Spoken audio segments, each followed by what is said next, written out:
ನಮಸ್ಕಾರ. ಕನ್ನಡಪ್ರಭ.com ನ್ಯೂಸ್ ಬುಲೆಟಿನ್ಗೆ ಸ್ವಾಗತ. Camera person Kevin ಜೊತೆ ನಾನು ಶ್ರೀನಿವಾಸ್. ಇಂದಿನ ಪ್ರಮುಖ ಸುದ್ದಿಗಳು. ಮಧ್ಯಪ್ರಾಚ್ಯದಲ್ಲಿ ಯುದ್ಧದ ಹಿನ್ನೆಲೆಯಲ್ಲಿ ರಾಜ್ಯದ ಹಲವೆಡೆ ಗ್ಯಾಸ್ ಸಿಲಿಂಡರ್ ಪೂರೈಕೆಯಲ್ಲಿ ಅಭಾವದ ಪರಿಸ್ಥಿತಿ ಸೃಷ್ಟಿಯಾಗಿರುವ ವರದಿಗಳ ನಡುವೆ ಗೃಹ ಬಳಕೆಯ ಗ್ಯಾಸ್ ಸಿಲಿಂಡರ್ ಸಮಸ್ಯೆ ಇಲ್ಲ ಎಂದು ಆಹಾರ ಸಚಿವ ಕೆಎಚ್ ಮುನಿಯಪ್ಪ ಸ್ಪಷ್ಟಪಡಿಸಿದ್ದಾರೆ.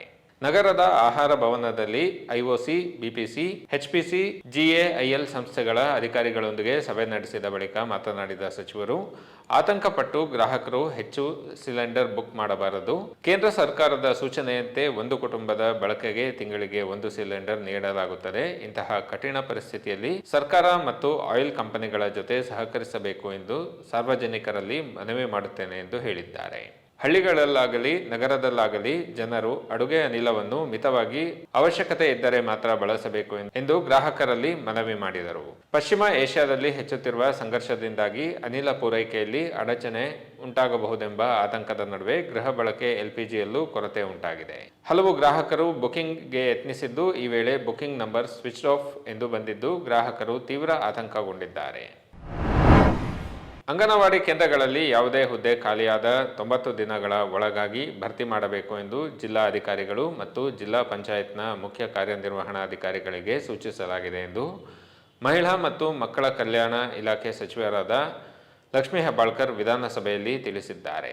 ಅಂಗನವಾಡಿ ಕಾರ್ಯಕರ್ತೆ ಮತ್ತು ಸಹಾಯಕಿಯರ ಖಾಲಿ ಹುದ್ದೆಗಳನ್ನು ಭರ್ತಿ ಮಾಡಲು ಆನ್ಲೈನ್ ತಂತ್ರಾಂಶ ಅಭಿವೃದ್ಧಿಪಡಿಸಲಾಗಿದ್ದು, ಜಿಲ್ಲಾಧಿಕಾರಿಗಳ ಅಧ್ಯಕ್ಷತೆಯಲ್ಲಿ ಜಿಲ್ಲಾ ಆಯ್ಕೆ ಸಮಿತಿ ಮೂಲಕ ನೇಮಕಾತಿ ಪ್ರಕ್ರಿಯೆ ಕೈಗೊಳ್ಳಲಾಗುತ್ತಿದೆ ಎಂದು ಸಚಿವರು ತಿಳಿಸಿದ್ದಾರೆ. ತಮಿಳುನಾಡಿನ ಮದುರೈ ವಿಮಾನ ನಿಲ್ದಾಣವನ್ನು ಅಂತಾರಾಷ್ಟ್ರೀಯ ವಿಮಾನ ನಿಲ್ದಾಣವಾಗಿ ಘೋಷಿಸಿರುವ ಕೇಂದ್ರದ ನರೇಂದ್ರ ಮೋದಿ ನೇತೃತ್ವದ ಸರ್ಕಾರ ರಾಜ್ಯದ ಹುಬ್ಬಳ್ಳಿ ಮತ್ತು ಬೆಳಗಾವಿ ವಿಮಾನ ನಿಲ್ದಾಣಗಳನ್ನು ಅಂತಾರಾಷ್ಟ್ರೀಯ ವಿಮಾನ ನಿಲ್ದಾಣ ಎಂದು ಘೋಷಿಸದೇ ಇರುವುದು ತಾರತಮ್ಯ ಧೋರಣೆಯಾಗಿದೆ. ಇದು ಸರ್ವತಾ ಸರಿಯಲ್ಲ ಎಂದು ಮೂಲಸೌಕರ್ಯ ಅಭಿವೃದ್ಧಿ ಸಚಿವ ಎಂ.ಬಿ. ಪಾಟೀಲ್ ಅಸಮಾಧಾನ ವ್ಯಕ್ತಪಡಿಸಿದ್ದಾರೆ. ನಮ್ಮ ರಾಜ್ಯದ ಬೇಡಿಕೆ ಬಗ್ಗೆ ಅದು ಉದಾಸೀನ ಮನೋಭಾವ ಪ್ರದರ್ಶಿಸಿರುವುದು ಸರಿಯಲ್ಲ.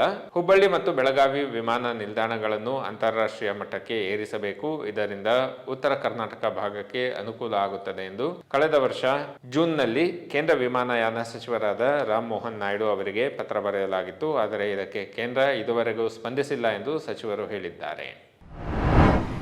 ರಾಜ್ಯ ವಿಧಾನ ಪರಿಷತ್ತಿನ ಪದವೀಧರ ಮತ್ತು ಶಿಕ್ಷಕರ ಕ್ಷೇತ್ರಗಳಿಗೆ ನವೆಂಬರ್ 2026ರಲ್ಲಿ ನಡೆಯಲಿರುವ ಚುನಾವಣೆಗೆ ಭಾರತೀಯ ಜನತಾ ಪಕ್ಷ ಮಂಗಳವಾರ ತನ್ನ ಅಭ್ಯರ್ಥಿಗಳ ಪಟ್ಟಿಯನ್ನು ಪ್ರಕಟಿಸಿದೆ.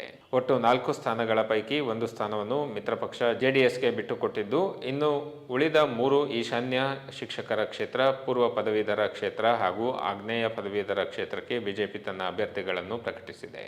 ಪೂರ್ವ ಪದವೀಧರ ಕ್ಷೇತ್ರಕ್ಕೆ ಎಸ್.ವಿ.